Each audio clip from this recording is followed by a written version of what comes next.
What's up, everybody, and welcome back to the channel. This week we're going to go over the aquaponics system. We're going to give you a little update on how the fish are doing, how the vegetables are doing. I've actually been gone for a week. I was in Minneapolis for work, so I wasn't able to kind of babysit the system all week. I had the fish on feeders, on automatic feeders, and I wasn't sure how the aquariums were going to hold up with algae and things like that. So you guys are going to get to see that. We're also going to talk about if the fish are getting ready to breed. So we're just going to go over things like that. So, let's just get started. Roll the clip.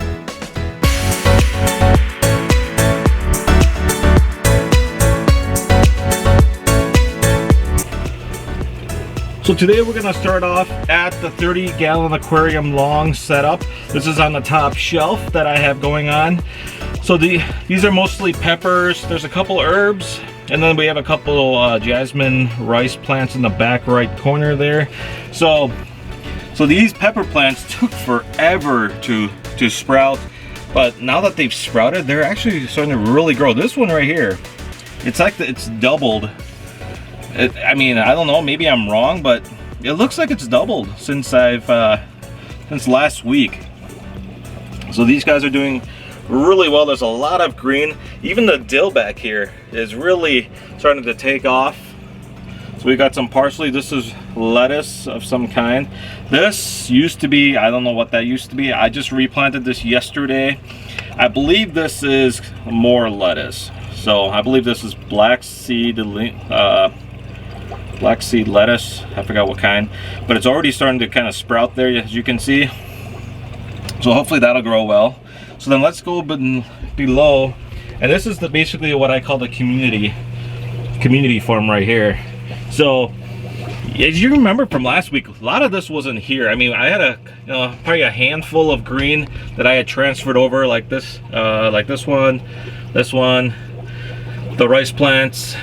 But however, most of this wasn't here. As you can tell, I've had a lot of growth this week. So this one is new. I just planted this yesterday, so don't mind that one. But this purple pepper was new. I planted that last week. The bell pepper is old, but this beefsteak, I believe these two beefsteaks are new. The spinach still hasn't sprouted from what I can tell.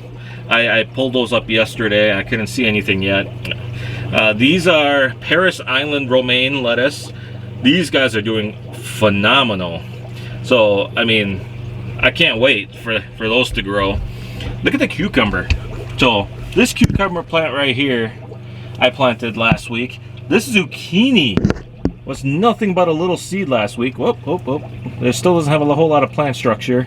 So, this zucchini right here, this cucumber here.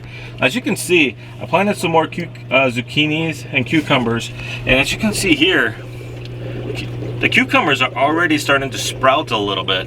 So I'm guessing by next week, when you guys see the next video, there's going to be a lot more growth to this tank, and I'm really excited because I purposely picked a lot of these vegetables for their growth, for the volume of vegetables they're going to be able to give.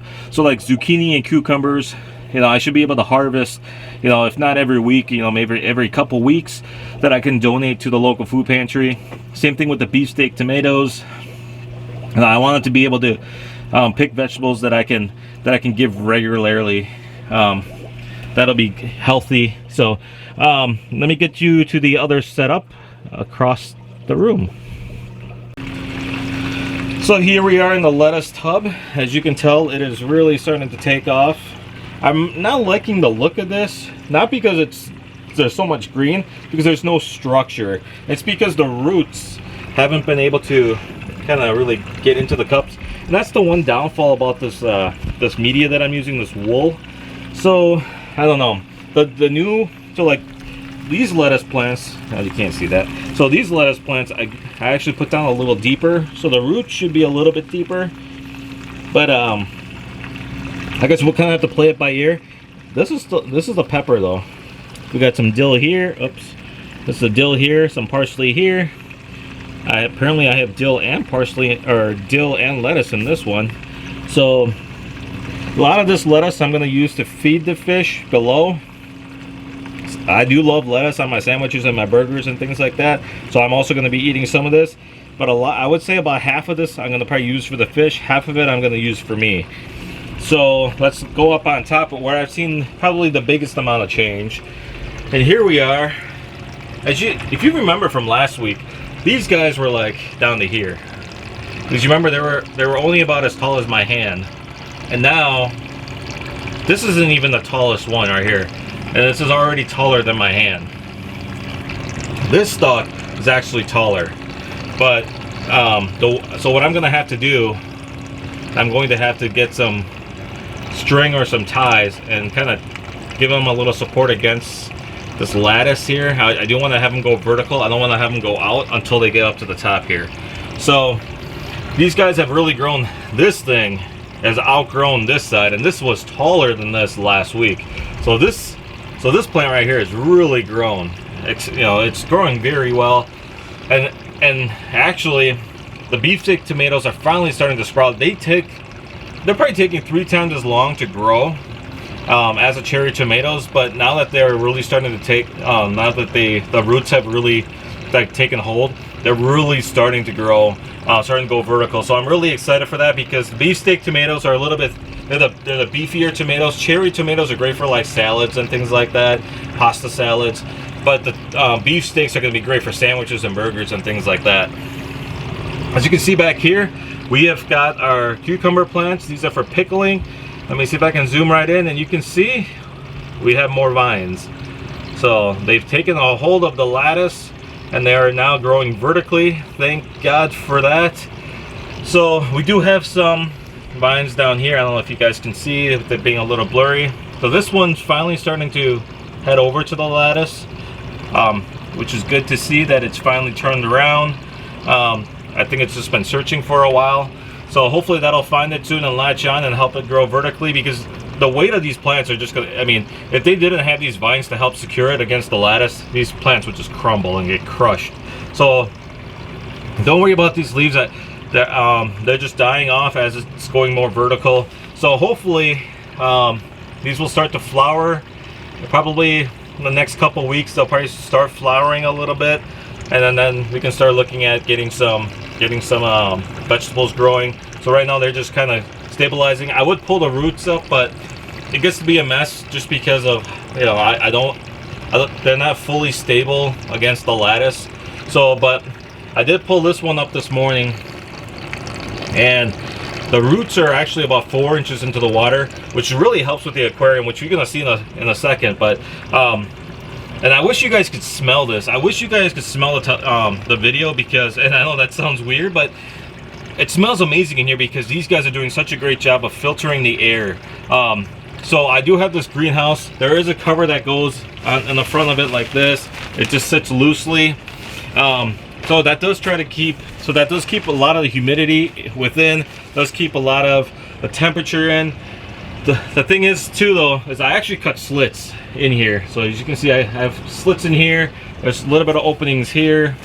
So, and what that is for air circulation. You don't want to close off the air circulation. You do want to have air circulating throughout it. So same thing with down here. I do have slits in here. This is my first design, which is awful. As you can tell, it is not as pretty. But once again, it's all about continuous improvement. It's all about, I use the Kaizen method. It's all about changing for the better. So, this was phase 1. That was phase 2. So clearly, a lot better looking. This is something that where you can actually, if you had clients, you could show this stuff. This, not so much. But once again, I was learning. I was doing different things, and now I've kind of perfected my design, just to a point. So let's get on to the fish here. Here we have the original aquarium. This is the 40-gallon, and as you can tell, these guys are still doing fantastic. So I still have all 6 catfish, the octo catfish in here. They are swimming all over the bottom, all over the sides. I know I have 2. I've seen, emerald green cories. Sorry, I don't have 6 octos in here. I'm supposed to have 3, but I still haven't found all 3. I've seen 2.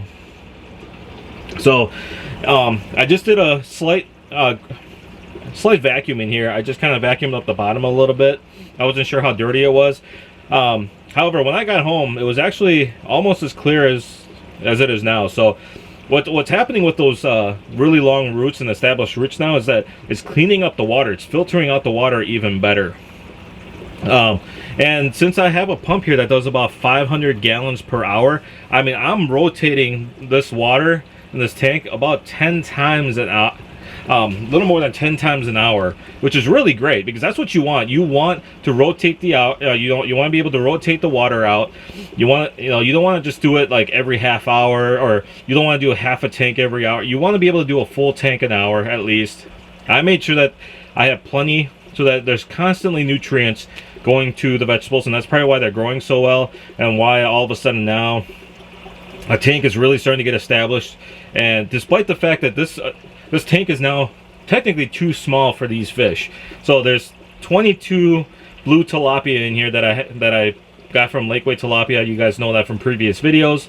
So so realistically these should be in at least a 55 gallon or bigger. However, I don't have the space. But what's going to happen is, if I let these guys just kind of do their thing, you'll see that they are starting to get a little territorial. They're doing this fishing, they're doing this kissing thing.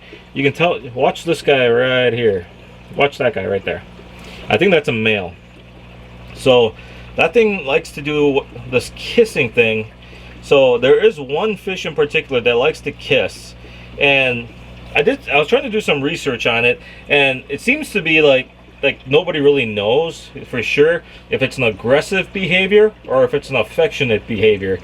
But what I can tell is that this guy, which I'm guessing is a male, I haven't sexed it yet, but I'm guessing it's a male, and it's basically it's ready to breed. So whether it's kissing for affection because it wants to spawn with something else, or if it's being aggressive towards other males, that's usually a sign for right before spawning that it's establishing its dominance. Or like I said in a couple articles I read, it's also a sign of affection. So if you know for sure, leave a comment below. Just because I must have read 10 different websites. I read a couple of journals, actual scientific journals, and no one seems to be able to figure out. It was even in the scientific journals, there were multiple different reasonings. So as you can see, I have quite a few in here that are right at the 4-inch mark now. So this one especially, like this one back here, this one here. So I probably have a good handful that are ready to reach sexual maturity. So what I'm going to do next week during the Thanksgiving holiday is I'm actually off Thanksgiving, but I'm going to my friend's house, and spending the day with their family. I won't have time, so I'll probably Black Friday. I'm not a big Black Friday shopper, so I'll probably actually end up sexting, not sexting. I'm not going to sext these fish. I'm not going to send them sexual text messages. That would just be wrong. I'm going to sex them. So I'm going to net about 5 or 6 of the big ones, the biggest ones that I have. I'm going to sex them, and then I'm going to put them in the other aquarium that I have set up that I'll show you in a second. So I'll take them, I'll sex them. I want to put about 5 females in there with 1 male. I do not want to put any other mature males in there, just because they will fight to the death for those 5 females. So the goal is to hopefully within a month or 2 is to get them to start breeding and hopefully get some fingerlings. So another cool thing too is that I actually just submitted my permit to become a fish farm. I'm waiting to hear back. There was a lot of paperwork. There's a lot of different agencies you have to go to get this approval, to get this approval. So I mean, there's like 4 or 5 steps where you have to go through one group. So first I have to go to the Wisconsin DNR, get a certain approval for this. Then I had to go to I think it's like the Department of Treasury or something like that, get this other approval. Then I had to go back to the DNR, get another approval. Then I was able to actually then go to Wisconsin Veterans, to get my waiver because if you're a veteran in Wisconsin, you can get a professional license for free one time only. So I've never used it since I got out in 2006, and I figured I would use it for my fish permit. So which will save me about 125 bucks, and it's $125. Hey, that's groceries and gas for the week. So hey, you know, every dollar matters. So especially when I'm running this thing on my dime, and you know, so, and I'm not a rich man, guys. So so hopefully I submitted that on Thursday. I believe it was Thursday evening. So it's probably going to take at least a week or two, but my application is pending. And what that means is that not only will I be able to breed these guys, I'll actually be able to sell them. And then not just the tilapia. Yes, I want to be able to sell the tilapia. I want to be able to breed them, but hopefully in the spring I want to do lake perch, or not lake perch, yellow perch, and then hopefully within another year I want to be able to do rainbow trout, brown trout, maybe eventually some sturgeon. So I know out here, you know, we're really big into fish fries here in Wisconsin, and you know, yellow perch were, you know, they were overfished for years. So the goal is to be able to raise farm fresh organic yellow perch, so that restaurants can limit the amount of wild caught perch. And this isn't to compete against commercial fishermen. I have nothing against commercial fishermen. I get it. I mean, if I probably, you know, if I had the money, I would probably do it too. But you know, this is to help the ecosystem. So the goal is to not only raise them for me, for the aquaponics system, but then to eventually sell them to local restaurants, especially for fish fries. I mean, who wouldn't want fresh yellow perch? And same thing with rainbow trout and the brown trout, maybe some salmon in the future. So let me show you the aquarium where these guys are going to be bred in. So give me one sec. So if you remember from last week, this is the breeding aquarium. This is a 29 gallon that I got from Petco. It was on sale. I do not have any more room. I may be able to sneak the 10 gallon here, but the goal is to put 5 females and 1 male, maybe even 6 females and 1 male in here to let them breed. So these are just for hiding. That's 4-inch PVC on both sides. That is, I believe, a 4-inch or 5-inch clay pot that I got from Home Depot. So as you can tell from the other aquariums, it doesn't have quite the same setup. I just have one biofilter. I have the thermostat over here, or the heater right here, and that's it. So I'm not going to use this to grow any vegetables. This is strictly for breeding.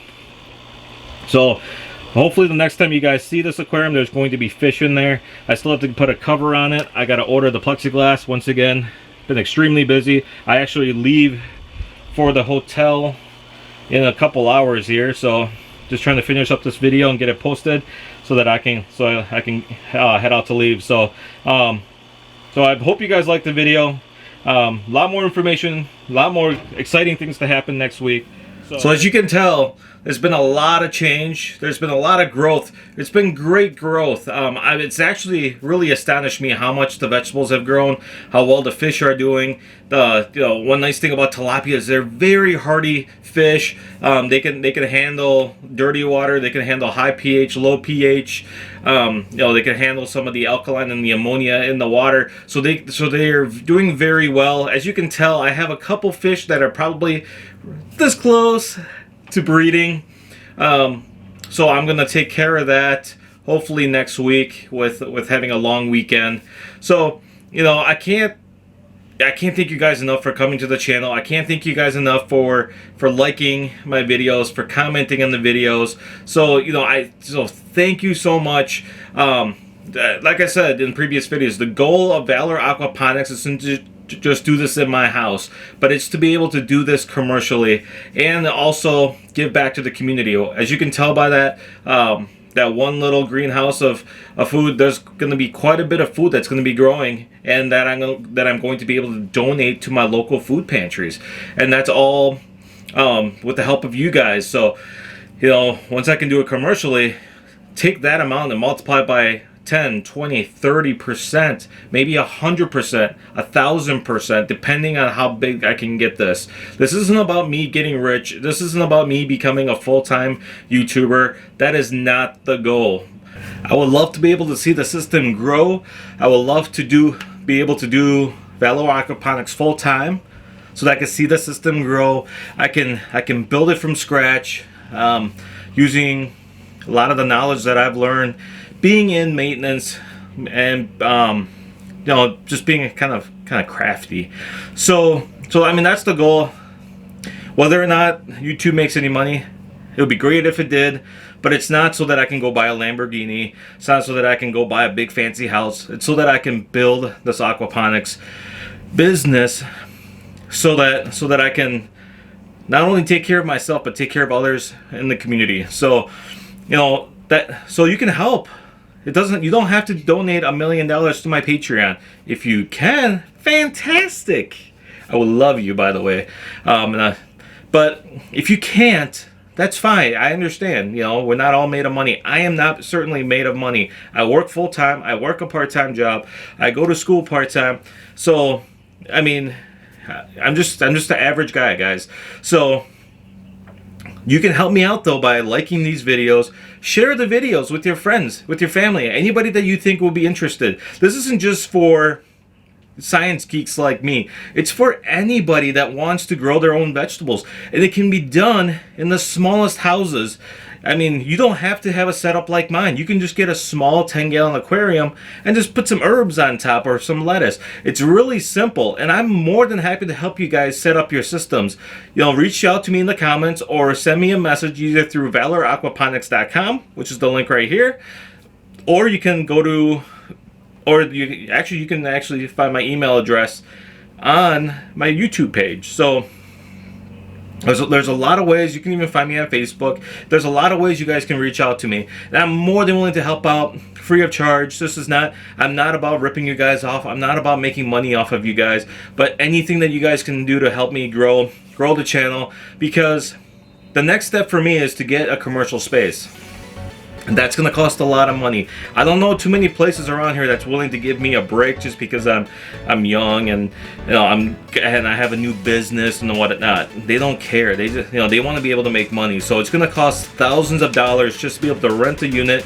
It's going to cost thousands of dollars to build a new setup from scratch. So anything you guys can help by whether it's donating to my Patreon, which I'll put a link below.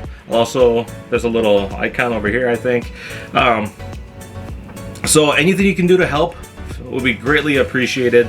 And you know, as always, I will always make videos showing the progress and things like that. So once again, I really appreciate you guys coming out to the video. I really appreciate you guys coming out to the channel, and I hope that you guys have a great Thanksgiving week, because I probably won't see you guys until after Thanksgiving, because I'll post my next video after Thanksgiving. So if you guys celebrate Thanksgiving, I hope you guys have a fantastic holiday. I hope that you guys don't eat too much, and that if you guys are going Black Friday shopping, good luck. For those of you who have to work on Black Friday, God bless you. I've done it.